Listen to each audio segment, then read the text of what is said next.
সাথে দোহাই, আমি তো পা ধরতেছি, প্লিজ প্লিজ প্লিজ সাথে।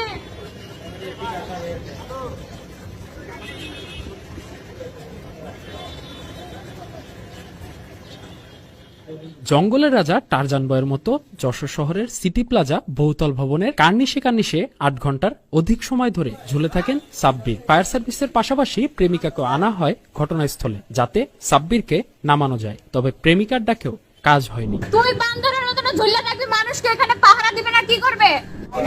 বাসার ইচ্ছা আছে, বাসার ইচ্ছা আছে, কি বাসার ইচ্ছা আছে? যদি বাসার ইচ্ছা থাকে তাহলে নিচে নেমে আয়।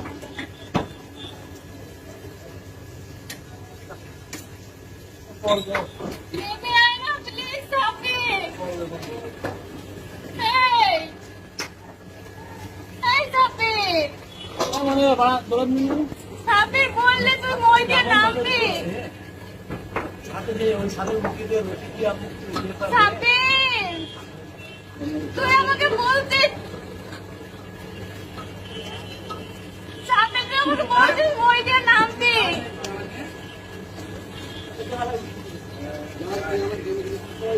তুই বলছিস মই দিয়ে নামবি, তাহলে নামোস না কেন?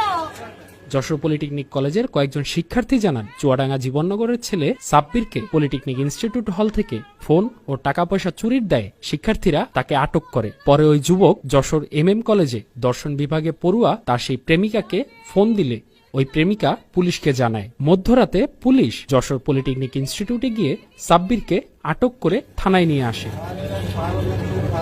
সাব্বির,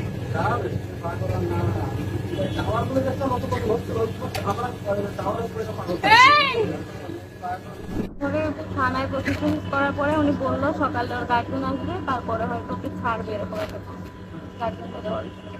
তারপরে আমরা চলে গেছি বাসায়, কলেজে। এখন সকালে পুলিশ কল দিয়ে বলতেছে যে এখানে আসেন, এখানে নিয়ে আসেন। মানে কি কারণে ধরছে?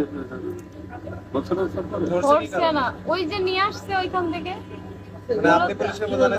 আমি পুলিশকে বলছিলাম যে ওকে ওখানে ধরে রাখছে, আটকে রাখছে। আমাকে কল দেওয়া যেটা বলছে যে আমাকে মারধর করতেছে, এখানে আটকে রাখছে, আমাকে নিয়ে যায় এসে। পরে আমি পাঠাইলাম, পরে পুলিশ ওকে নিয়ে আসে। মানে কারা ধরে রাখছে? ধরে রাখছে কারা? ওই যে ওর যে বন্ধুদের কাছে আসছে, কি জন্য ধরে রাখবে? জানি।